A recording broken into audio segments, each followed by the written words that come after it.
est la seule créature sur terre qui est totalement consciente qu'elle mourra un jour, quelle que soit la durée de sa vie.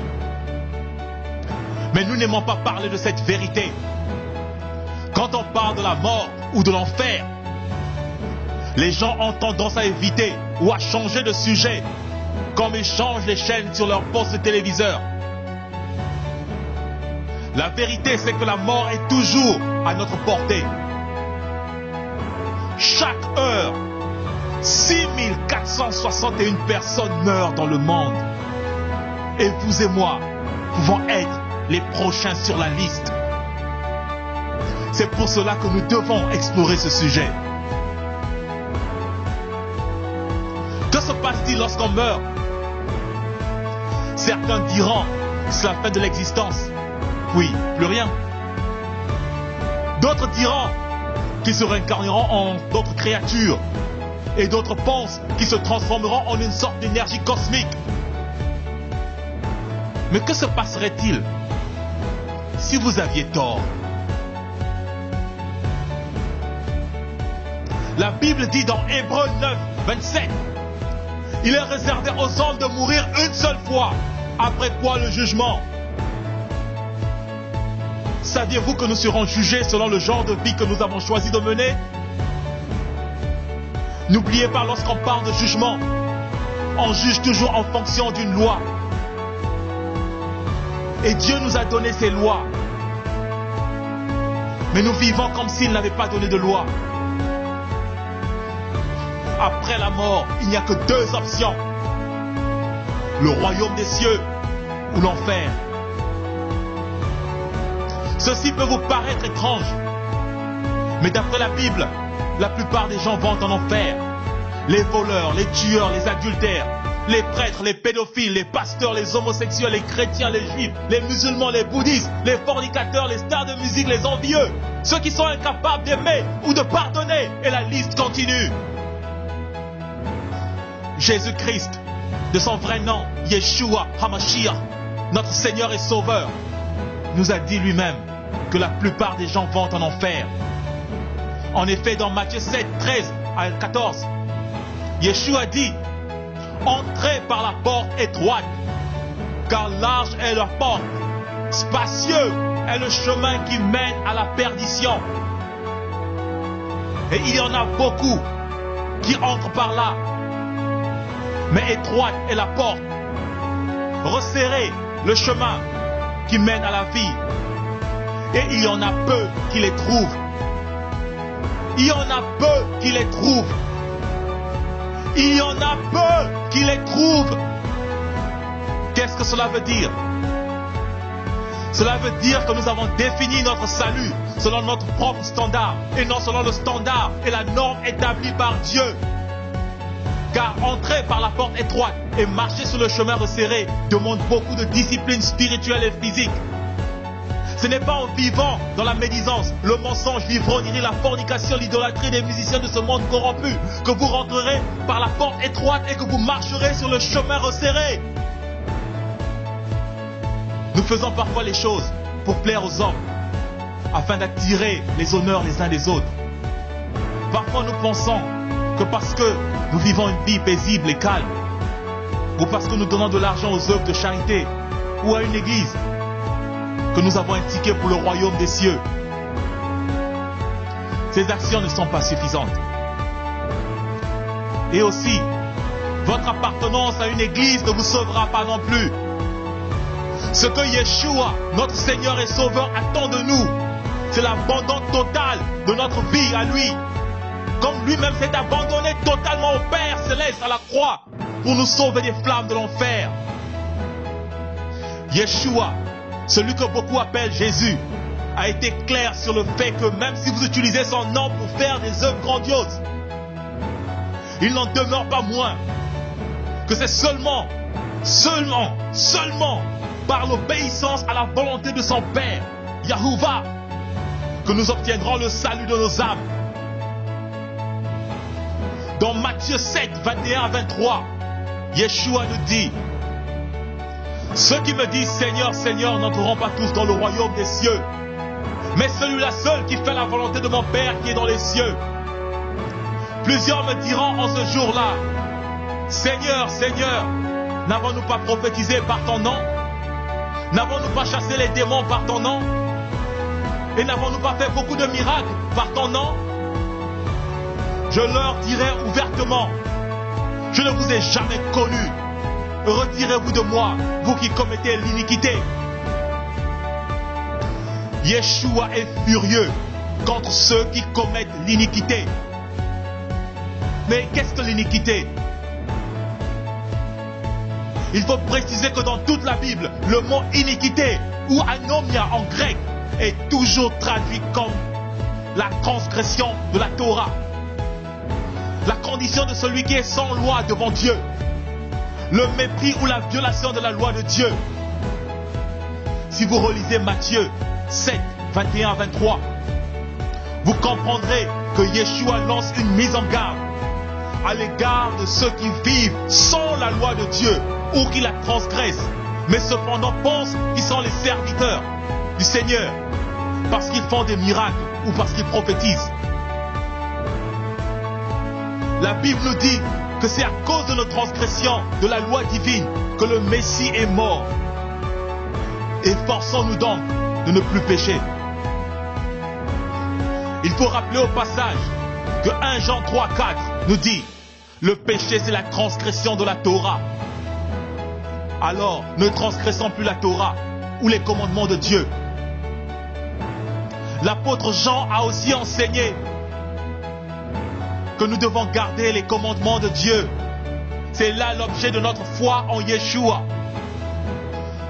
Nous connaissons que nous aimons les enfants de Dieu lorsque nous aimons Dieu et lorsque nous pratiquons ses commandements. Car l'amour de Dieu consiste à garder ses commandements. Et ses commandements ne sont pas pénibles. Parce que tout ce qui est né de Dieu triomphe du monde. Et la victoire qui triomphe du monde, c'est notre foi. Une personne qui a triomphé du monde est capable de vivre selon la volonté de Dieu. Une personne qui vit selon les convoitises de sa chair ne saurait plaire à Dieu. Mais Dieu prend plaisir à la personne qui renonce aux convoitises charnelles. Car les passions de la chair sont l'une des principales causes de la perte du salut. C'est pour cela l'apôtre Paul dit, ceux en effet qui vivent selon la chair s'affectionnent aux choses de la chair, tandis que ceux qui vivent selon l'esprit s'affectionnent aux choses de l'esprit. Et l'affection de la chair, c'est la mort, tandis que l'affection de l'esprit, c'est la paix, la vie, car l'affection de la chair est inimitié contre Dieu, parce qu'elle ne se soumet pas à la loi ou à la Torah de Dieu, et qu'elle ne le veut même pas. Si vous ne vous repentez pas, l'argent que vous détournez aujourd'hui et que vous amassez aujourd'hui ne vous aidera pas en enfer. Les femmes ou les hommes avec lesquels vous couchez, vous forniquez avec, ne vous aideront pas en enfer. Votre orgueil, votre pasteur, les stars de cinéma et de musique que vous adorez aujourd'hui ne vous aideront non plus. Vos amis ne vous seront d'aucune aide en enfer. Si vous êtes incapable de pardonner même à la personne qui vous a fait le plus de mal, vous êtes en danger de vous retrouver en enfer. C'est maintenant que vous devez décider votre futur. Le royaume céleste ou l'enfer. La vie ou la mort. Choisissez la vie en Yeshua, mes frères et mes sœurs. Aujourd'hui, les églises sont occupées à vous aveugler en vous enseignant pratiquement presque tout le temps à convoiter, à poursuivre les richesses et les trésors de ce monde corrompu. La doctrine de la prospérité est l'une des portes qui mènent en enfer. Cette doctrine de la prospérité est une forme pure d'idolâtrie. À quoi sert-il à un homme de vivre 90 ans dans l'opulence, de collectionner les maisons, les voitures, les femmes, les entreprises, les diamants, pour finir à la fin en enfer?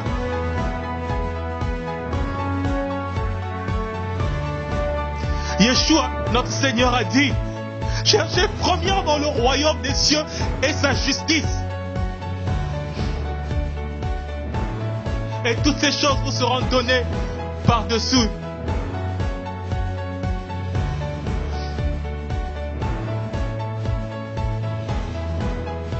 Yeshua a bien dit, cherchez premièrement le royaume et la justice de Dieu. Il n'a pas dit cherchez premièrement ces choses. Mais il a dit que ces choses vous seront données sans que vous les demandiez. La condition pour recevoir toutes ces choses, c'est de rechercher le royaume et la justice de Dieu. Comment rechercher le royaume et la justice de Dieu, me demanderez-vous? C'est en vivant selon les commandements de Dieu.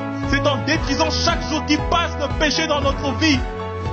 C'est en aimant notre prochain. C'est en prenant soin du pauvre, de la veuve, de l'orphelin, car ces personnes sont précieuses aux yeux de notre Dieu. C'est en faisant de Yeshua, HaMashiach, notre Seigneur, notre Sauveur, le maître de notre existence. Aujourd'hui encore, plusieurs personnes mesurent le degré de leur relation avec Dieu par rapport à leurs avoirs, par rapport à leur argent, par rapport à leurs possessions matérielles.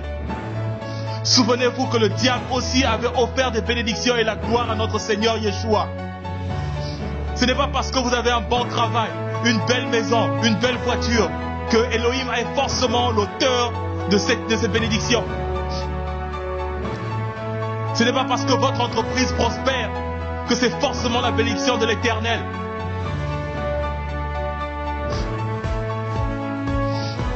Souvenez-vous de la parabole du riche et de Lazare. Lazare qui n'avait rien de toute sa vie se retrouva dans un lieu de réconfort. Lazare avait appris dans cette difficulté à glorifier le Père pour chaque miette de pain qu'il mangeait. Mais le riche, qui de toute sa vie n'avait pas compris ce que c'est que l'amour, n'avait jamais pourvu aux besoins du pauvre. Et il s'est retrouvé en enfer, dans les tourments. Le riche avait brisé la règle d'or. Tu aimeras ton prochain comme toi-même. Depuis les flammes de l'enfer, le riche a demandé au père Abraham d'envoyer quelqu'un prévenir sa famille, prévenir le monde que l'enfer est réel. Père Abraham qui a vécu des siècles longtemps avant Moïse a dit aux riches, ils ont Moïse et les prophètes.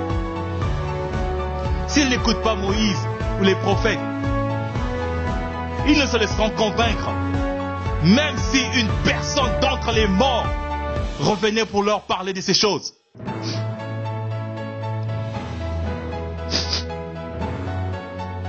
Père Abraham avait raison. Mais la prière du riche avait été exaucée. Yahuwah Elohim, notre Dieu a ressuscité Yeshua, notre Sauveur, d'entre les morts.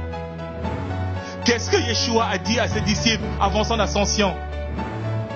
Allez, faites de toutes les nations des disciples et enseignez-les à observer ce que je vous ai prescrit. Qu'est-ce que Yeshua avait prescrit à ses disciples?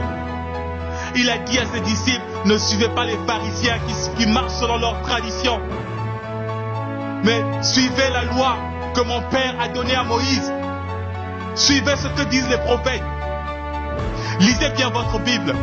Le noyau de l'enseignement du Messie était de ramener le peuple israélite à l'obéissance à la Torah et de les éloigner des traditions humaines.